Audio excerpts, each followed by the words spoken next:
وَلَقَدْ يَسَّرْنَا الْقُرْآنَ لِلذِّكْرِ فَهَلْ مِن مُّدَّكِرٍ نحمدہ ونصلی علی رسولہ الکریم اما بعد اعوذ باللہ من الشیطان الرجیم بسم اللہ الرحمن الرحیم رب اشرح لی صدری ویسر لی امری واحلل عقدۃ من لسانی یفقہوا قولی یوم تأتی کل نفس تجادل عن نفسہا، وہ دن جس دن ہر جان اپنے آپ سے جھگڑے گی، ہر نفس اپنے نفس سے جھگڑ رہا ہوگا، وتوفیٰ کل نفس ما عملت، اور پورے کا پورا بدلہ مل جائے گا ہر جان کو جو اس نے اعمال کیے ہوں گے اس کا، وہم لا یظلمون، اور ان پر کوئی ظلم نہ کیا جائے گا۔ کون سا دن ہے؟ دا ڈے آف ججمنٹ، یوم القیامہ، وہ دن۔ اللہ اکبر۔ نفس سے مراد دو ہی چیزیں آتی ہیں، ہمیں معلوم ہے، روح اور جسم۔ اسے پہلی آیتوں میں بتایا گیا تھا کہ جن لوگوں نے ایمان لانے کے بعد کھلے دل سے کفر کیا ان پر اللہ کا غضب ہوگا اور ان کے لیے دردناک عذاب ہے، اور جن مسلمانوں نے جان کے خوف سے صرف زبان سے، کیونکہ جان بچانے کے لیے کلمہ کفر کہنا بھی جائز ہے، ایون کہ ہم پڑھیں گے انشاءاللہ آج کے لیسن میں کہ حرام کھانا بھی جائز ہو جاتا ہے اگر جان کے لالے پڑے ہوں تو 2 لقمے کھانے میں، اس میں بھی اللہ معاف کرتا ہے، اور ان کے دل لیکن ایمان سے مطمئن ہوں۔ سب سے بڑی بات ہے، کوئی ایسی بات کہتے ہوئے تو اللہ ان کو بخش دے گا، ان پر رحم کرے گا۔ اس آیت میں فرمایا گیا کہ نفس اپنے آپ سے جھگڑے گا، یعنی انسان کا اپنا ضمیر ہی اپنے آپ سے جھگڑا ہوگا۔ دیکھیں، نفس سے مراد انسان کا بدن ہے، نفس سے مراد انسان کی روح ہے، 2 چیزیں ہمارے اندر ہیں۔ بدن تو جب ہماری جان نکلتی ہے، اللہ اکبر، تو بدن تو رہ جاتا ہے جس کو مٹی میں دبایا جاتا ہے، اور روح چلی جاتی ہے، اور روح کا جو مقام ہے علیین ہے، اللہ اکبر، یا سجین ہے۔ علیین نیک لوگوں کی جگہ، اور سجین اللہ تعالیٰ معاف کرے وہ جو جھٹلاتے رہے، اللہ کی بات کو نہیں مانتے رہے۔ اب انسان کے روح اور بدن میں اس دن بحث و تکرار ہوگی۔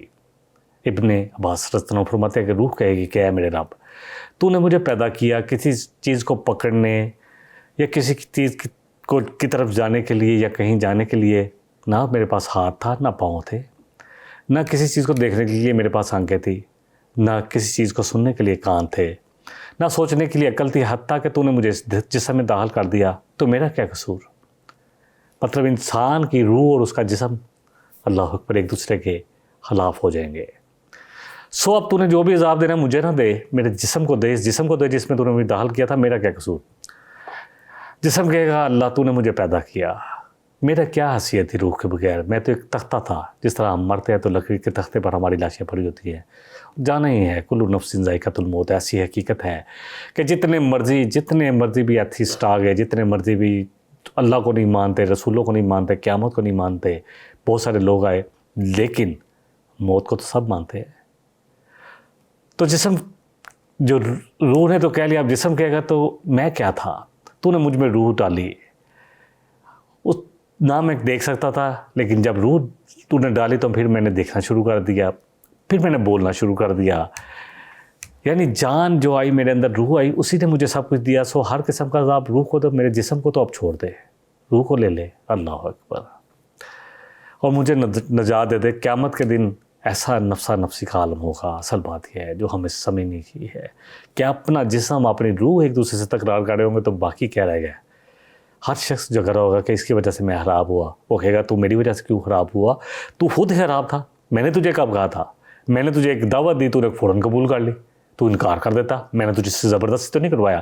ایون شیطان، جب ہم نے پڑھا تھا سورہ اللہ اکبر ابراہیم میں کہ قال الشیطان، جب فیصلے چکا دیے جائیں گے کہ اللہ میں نے سے زبردستی تو کچھ نہیں کروا سکتا تھا، میں نے اس کو خوشنما کر کے دکھایا، برائی کو کی تو اس نے اپنی مرضی سے، تو یہ وہاں پر ایسا جھگڑا ہوگا۔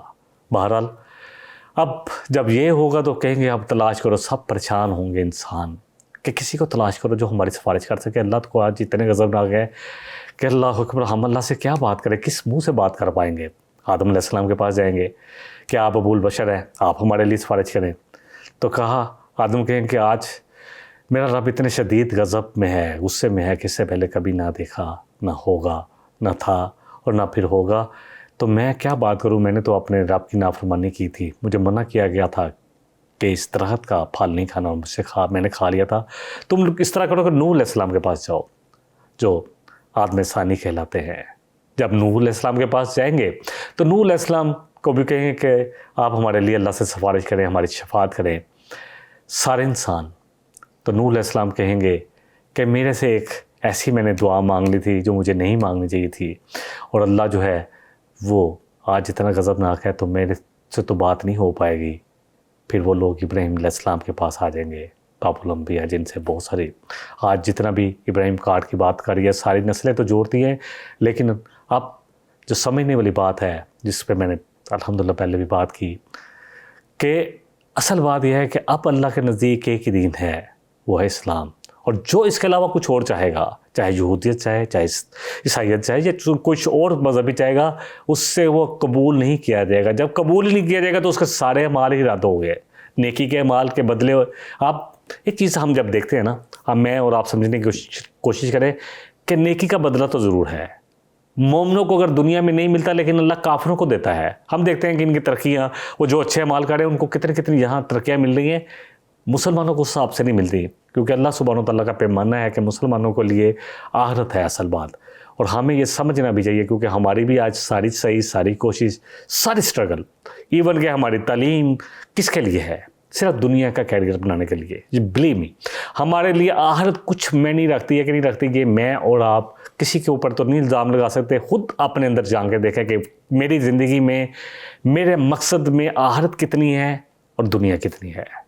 یہ ہے سب سے بڑی پرابلم جس کو مجھے اور آپ کو سمجھنا ہے، انالائز کرنا ہے کہ ہاں وہ دن آنے والا ہے.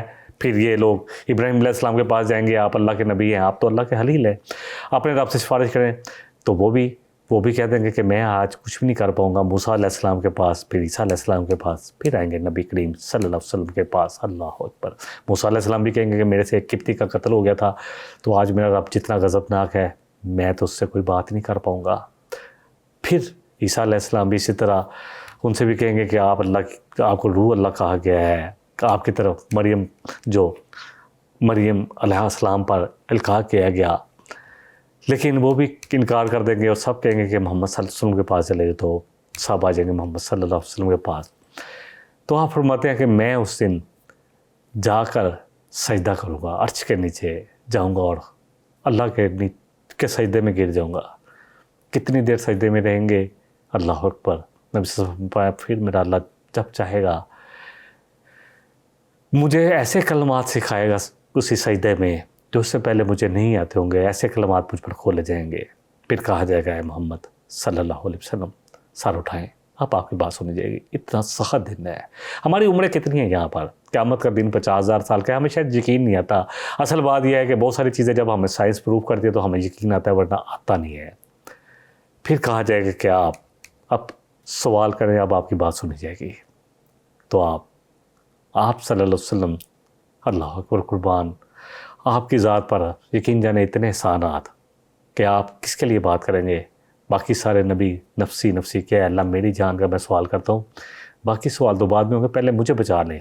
تو نبی صلی اللہ علیہ وسلم اس وقت کہیں گے یا ربی امتی امتی، اے میرے رب میری امت کو بچا لے. اس نبی کے ساتھ ہم بے وفائی کر رہے ہیں، یقین جانیں. اس نبی کا جو کاز ہے اس کے ساتھ بے وفائی کر رہے ہیں. خیرکم من تعلم القرآن وعلمہ، آپ نے کہا تھا کہ تم بہتر وہ ہے جو قرآن سیکھے سکھائے. ہم قرآن کی طرف توجہ کتنی ہے، اور کتنے لوگ ہیں جن کو قرآن آتا ہے، اور جن کو آتا بھی ہے وہ کتنا سمجھ کر اس پر عمل کی کوشش کر رہے ہیں. اللہ اکبر. پہلے تو سیکھیں. جب آئے گا تو ڈیفینیٹلی کسی بھی چیز میں ڈاکٹر جو ہے وہ پریکٹس اس وقت ہی کرتا ہے جب وہ MBBS کر لیتا ہے اور پھر اس کے بعد ہاؤس جاب کرتا ہے، تو اس کے بعد یہ نا. لیکن دین کے بارے میں ہماری یہ ہے کہ بس ہلکا ہو جائے گا ہمارے دل میں، ہمیں دنیا ہی کمانی ہے، دین کے لیے تو ہمارے پاس ٹائم ہی نہیں ہے، اللہ سے معافی کے ساتھ. اور پھر نبی صلی اللہ علیہ وسلم کی جو آپ نے کہا کرنے کے لیے کیا وہ ہم کر رہے ہیں، اور جس سے آپ نے روکا، جن شرور سے ہمیں روکا کہ اس سے بعد جو کیا بچنے کی کوشش کر رہے ہیں. میں اور آپ، یہ امتحان ہم سب کا اپنا اپنا ہے اپنے گروہ باروں میں جان کے۔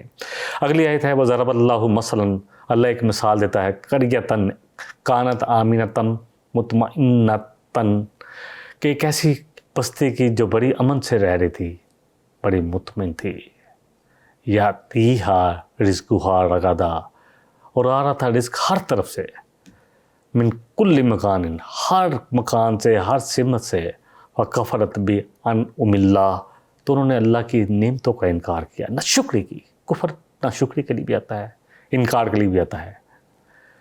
فَأَذَاقَهَا اللّٰهُ لِبَاسَ الْجُوعِ وَالْخَوْفِ، تو اللہ نے ان کو کیا کیا؟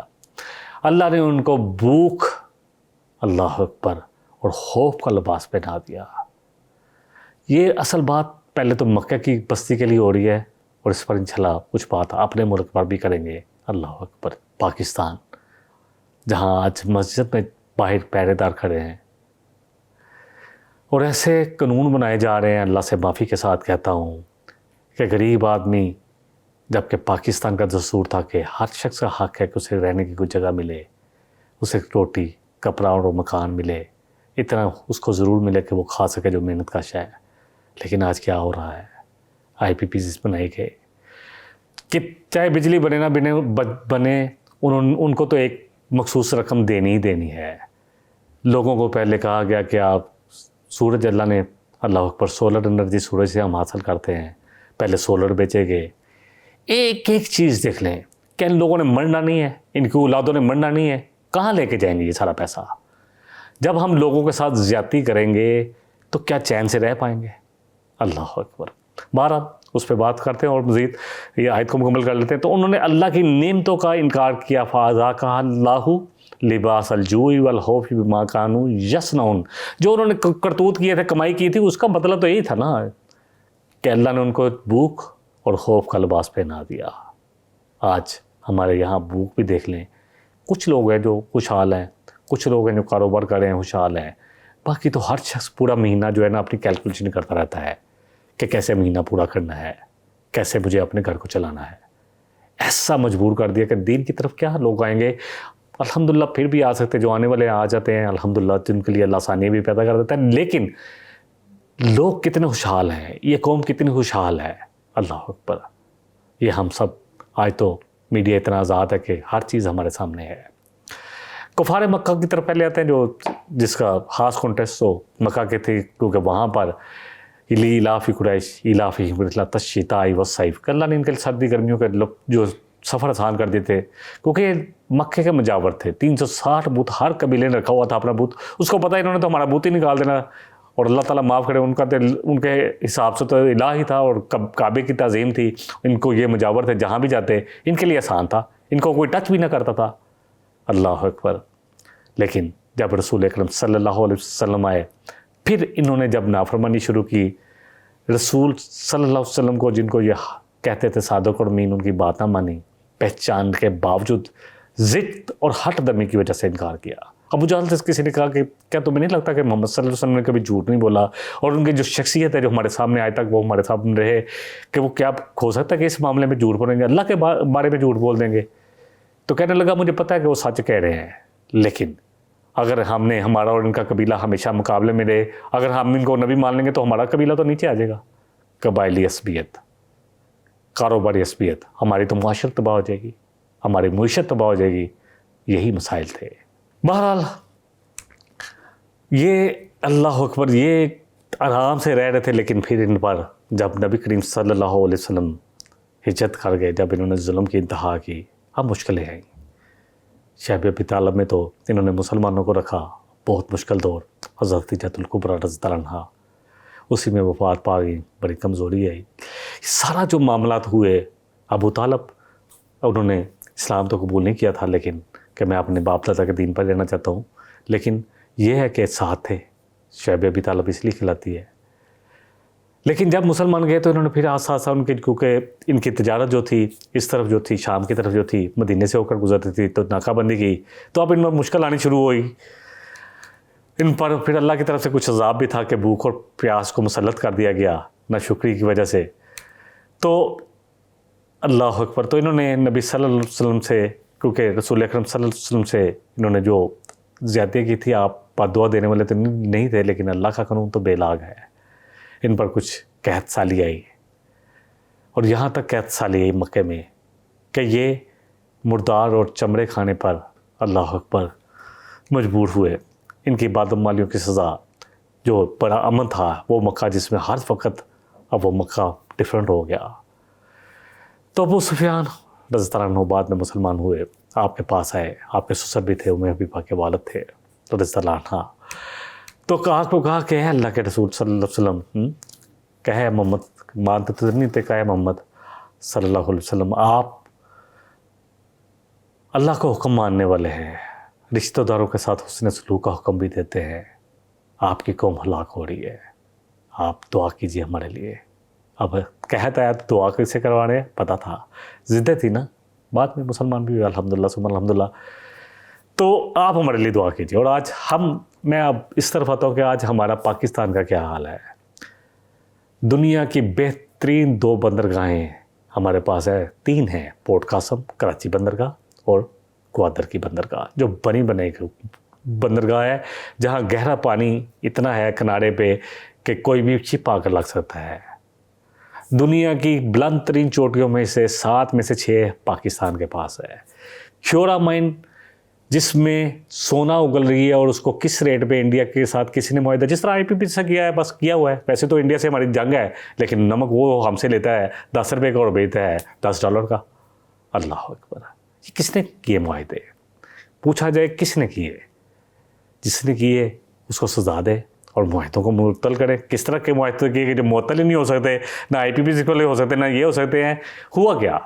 آج پاکستان جو ہے، باقی ہمارے ہمسائے دیکھ لیں، چاہے بھارت ہو، چاہے بنگلہ دیش بھی ہم سے بہتر حالات ہو گیا، عوام کے حالات تو بہتر ہیں الحمدللہ. یہ پاکستان یہ رمضان میں بنا ہے، 27ویں تاریخ کو وجود میں ہے، اور اس کے لیے بہت سارے لوگوں کی قربانی ہے. قائد اعظم کی قربانی، کتنے لوگوں کی قربانیاں ہیں اس پاکستان میں، اور کتنے لوگوں نے اپنی جانیں دی. کتنی فوج میں تھے جنہوں نے اس پاکستان کے لیے، میجر عزیز بھٹی ہو یا جو بھی ہو، جنہوں نے اپنی قربانیاں دی الحمدللہ. نبی صلی اللہ علیہ وسلم کا جو مر گیا اس کی قیامت تو قائم ہو گئی، اور قبر سے ہی پتہ چل جائے گا کہ میرے اعمال کیا تھے اور مجھے آگے کیا ملنا ہے. اللہ اکبر. کیونکہ عثمان رضی اللہ عنہ جب بھی قبرستان جاتے تو بہت روتے، داڑھی تر ہو جاتی آنسوں سے. تو فرمایا ابھی آپ کیوں روتے ہیں؟ قبر کو دیکھے. فرمایا میرے نبی صلی اللہ علیہ وسلم نے فرمایا کہ قبر آخرت کی منزلوں میں پہلی منزل ہے، جو اس میں کامیاب ہو گیا وہ آخرت تک کامیاب ہو جائے گا. اللہ تعالیٰ مجھے اور آپ کو سمجھ دے.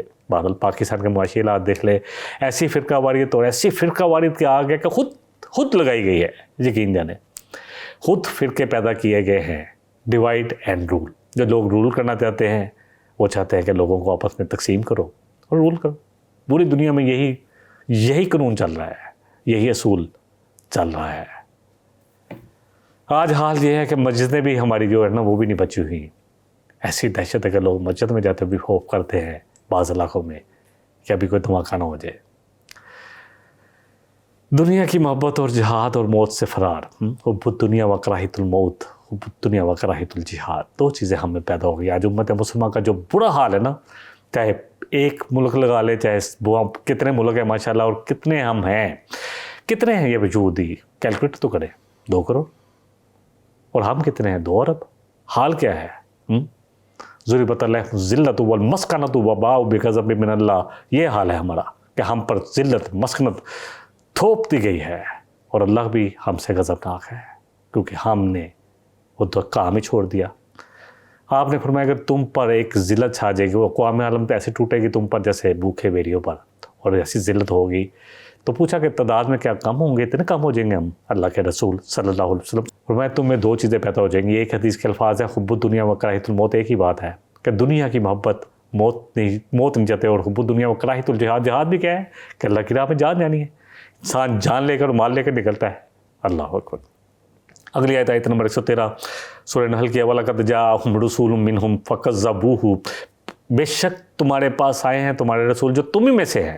محمد صلی اللہ علیہ وسلم کا کردار، ان کا اخلاق، ان کا سچ، ان کا ہر چیز تم نے دیکھی ہے. امانت داری ان میں دیکھی ہے. سچ انہوں نے آج تک جھوٹ بولا بھی نہیں، جھوٹ کا شائبہ بھی نہیں جن کی ذات میں، جنہوں نے ہر شخص کے ساتھ اچھا کیا ہے، برا کرنے والے کے ساتھ بھی اچھا کیا ہے. خود تم نے ان کو صادق اور امین کا لقب دیا ہے. کس نے دیا ہے؟ مشرکین مکہ نے تو آئے ہیں فَكَذَّبُوهُ تو تم نے جب انہوں نے آ کر اللہ کا نام لے کر تمہیں اصل کی طرف لایا تاکہ تم کامیاب ہو جاؤ فَقُولُوا لَا إِلَهَ إِلَّا اللَّهُ تُفْلِحُوا کہہ دو کام کیا کہا تھا نبی صلی اللہ علیہ وسلم نے کہ کہو لا الہ الا اللہ کہ اللہ کے سوا کوئی الہ نہیں محمد اللہ کے رسول ہے صلی اللہ علیہ وسلم لا الہ الا اللہ کہو فلاح پا جاؤ گے یہ بتوں کو چھوڑ دو سب سے پہلے لا الہ الا اللہ تفلحوا تم فلاح پا جاؤ گے لیکن انہوں نے جھٹلا دیا فَكَذَّبُوهُ فَأَخَذَهُمُ الْعَذَابُ وَهُمْ ظَالِمُونَ اور آیا ان کے پاس عذاب وہاں سے آیا جہاں سے ان کو گمان بھی نہیں تھا کیونکہ وہ ظالم تھے اہل مکہ تمہارے پاس تم ہی سے ایک رسول آئے امانت دار حسب نسب کو بھی جانتے ہو سب کچھ جانتے ہو لیکن تم نے جھٹلا دیا اب عذاب کا مزہ تو چکھایا جائے گا قحط اسی وجہ سے آیا تھا ان پر جو آیا تھا جس کی ہم نے پیچھے بات کی اللہ اکبر تو سرداروں نے جیسے ابو سفیان تھا کہ بہت سارے اور بھی سرداروں نے ریکویسٹ کی اللہ کے رسول صلی اللہ علیہ وسلم سے کہ آپ کی دشمنی تو ہم مردوں سے ہے نا چھوٹے بچوں عورتوں کا کیا قصور ہے تو نبی کریم جو ہے نبی رحمت صلی اللہ علیہ وسلم آپ نے دعا بھی کی اور آپ نے اجازت دی کہ گلہ جانے دو ان کے گلہ نہ روکو اگلی آیت میں اللہ فرمانے فَكُلُوا مِمَّا رَزَقَكُمُ اللَّهُ حَلَالًا طَيِّبًا کھاؤ اس رزق میں سے جو اللہ نے تمہیں دیا ہے حلال اور طیب رزق تو اللہ نے سارا دیا ہے حلال اور طیب رزق ہمیں پتہ ہے کہ بیر بکری گائے یہ گوشت حلال ہے اور خنزیر حرام ہے اور بہت ساری چیزیں انشاءاللہ ہم اس پہ ڈسکس کریں گے اس میں سورہ النحل میں آئیں گی وَاشْكُرُوا نعمت اللہ اور شکر کرو اللہ کی نعمتوں کا جو اس نے تم پر کی ہے اور یہ پاکستان اتنی بڑی نعمتیں ہیں اس میں اتنی زرعی زمین ہے جس کو ہم نے بنجر کر دیا سوسائٹیاں بنانی شروع کر دی کس نے لینے ہیں صرف پلاٹ ہر بندہ دیکھ رہا ہے میں نے 3 فائلیں لی ہوئی ہیں میں نے 5 فائلیں لی ہوئی ہیں ابھی وہ جگہ ایکوائر نہیں کرتے 10% 20% جگہ لیتے ہیں اس کے بعد وہ فائلیں بیچتے ہیں ایک نیا سلسلہ چل جاتا ہے پھر وہ جو پیچھے بیچارے غریب آدمی ان کو ہراساں کرتے ہیں یا ان سے پیسے دیتے ہیں وہ زیادہ پیسے جو تھوڑا سا پاورفل ہے وہ پیسے زیادہ اپنی مرضی کے لیتا ہے یہ ڈرامے چل رہے ہیں یقین جانے اتنا خوبصورت پاکستان پنجاب تو 5 دریاؤں کی جگہ انڈیا نے پانی روکا ہوا ہے ویسے ہم جو مرضی کے ہیں وہ نہیں چھڑوا سکتے اور جتنی مرضی ہم دھمکیاں لگاتے ہیں کس نے کیا کیورا مائن کا ٹھیکہ کس نے کیا کیوں نہیں پانی ہمارا چھوڑا جاتا جب کہ شملہ معاہدہ ہو چکا ہے کیوں نہیں اس پر فائٹ ہے اللہ اکبر کیوں نہیں ہے یہ سوال تو ہر بندہ پوچھتا ہے اللہ اکبر بہرحال اب کہہ تو ختم ہو چکا تھا اس کی طرف اشارہ ہے کہ اب جو اللہ نے تمہیں رزق دیا اسے کھاؤ اور اللہ کا شکر ادا کرو اللہ کی بندگی کے قائل ہو جاؤ حرام اور حلال میں خود مختار نہ بنو بلکہ جس کو اللہ نے حرام ٹھہرایا وہ حرام ہے اور جس کو اللہ نے حلال ٹھہرایا وہ حلال ہے اور جن چیزوں کو اللہ اکبر پاکیزہ چیزوں کو اللہ نے حلال قرار دیا ہے اس کو کھاؤ اور اللہ کا شکر ادا کرو اور حرام اور خبیث چیزوں سے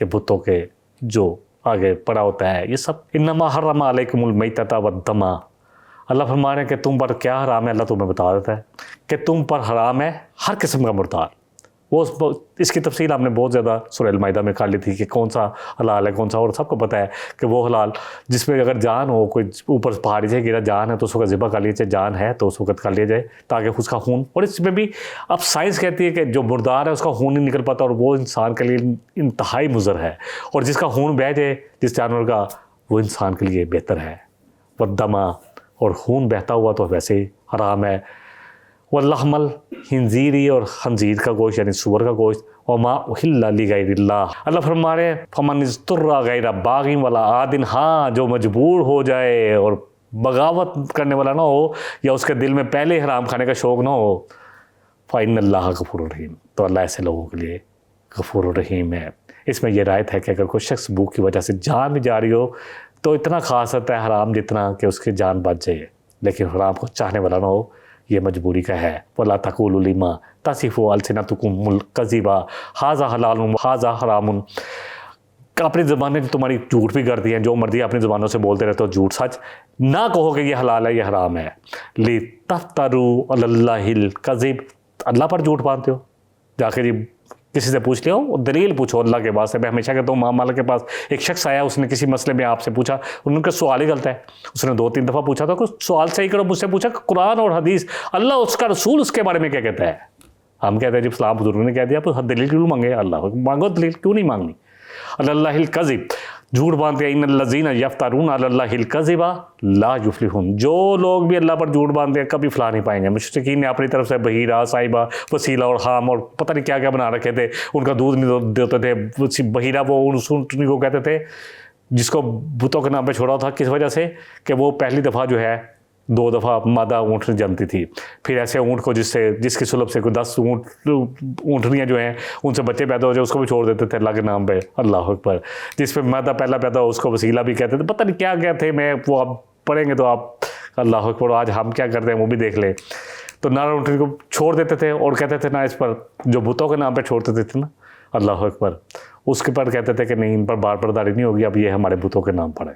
اللہ کے حصے میں جب ہم سورہ الانعام میں اس میں بہت زیادہ میں وضاحت کر چکا ہوں، رسول اکرم صلی اللہ علیہ وسلم نے فرمایا کہ عمرو بن عامر خزائی جو تھا اس کو میں نے جب جہنم میں دیکھا تو اپنی آنتریاں جو نا اس کے بل گھسٹ رہا تھا، یہ وہ پہلا شخص تھا جس نے بتوں کے نام پر جانوروں کو چھوڑا تھا۔ اللہ فرما رہے ہیں کہ تمہاری زبانیں جو جھوٹ کرتی ہیں نا، فلاں چیز کو حلال اور حرام قرار دیتی ہے تو نہ کرو، متاع قلیل، کس لیے کر رہے ہو؟ دنیا کا تھوڑا سا فائدہ، دنیا تو بہت ہو رہی ہے۔ آخرت کے مقابلے میں نبی صلی اللہ علیہ وسلم نے فرمایا کہ کوئی اپنی انگلی ڈالے سمندر میں، صحیح مسلم کی حدیث ہے، دیکھیں انگلی پر کتنا پانی لگا ہے، یہ ہے دنیا کی زندگی، اور آخرت پورا سمندر ہے جس کا نہ کنارہ ہے نہ جس کی تہہ کا پتہ ہے۔ اللہ وَلَهُمْ عَذَابٌ عَلِيمٌ، اور آگے کیا ہے؟ بہت بڑا عذاب۔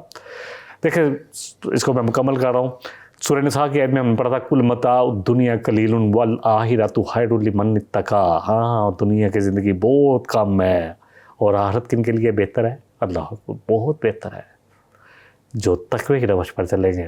عرضی تم بالحیات دنیا، توبہ میں ہم نے پڑھا تھا کہ کیا دنیا کی زندگی پر راضی ہو گئے ہو، مطمئن ہو گئے ہو؟ من الآخرہ، آخرت کو چھوڑ کر، فما متاع الحیات الدنیا فی الآخرۃ الا قلیل، اور آخرت کے مقابلے میں دنیا کی زندگی تو بہت ہی کم ہے۔ کمپیریزن میں نے پہلے بتا دیا۔ اللہ تعالیٰ مجھے اور آپ کو، اصل بات یہ ہے جتنا میں نے کہا، جتنا آپ نے سنا، سب سے پہلے تو مجھے اللہ اکبر اس پر عمل کی توفیق عطا فرمائے، اور ہم سب کو عمل کی توفیق عطا فرمائے، کیونکہ ہم سب کو ضرورت ہے۔ آئیں اس قرآن کی طرف، زندگی ہے، یقین کریں زندگی ہے، روح ہے یہ انسان کے اندر، یہ انسان کو زندہ کر دیتی ہے۔ واحد دعوانا ان الحمدللہ رب العالمین۔ إن هذا القرآن يهدي للتي هي أقوم ويبشر المؤمنين الذين يعملون الصالحات أن لهم أجرا كبيرا۔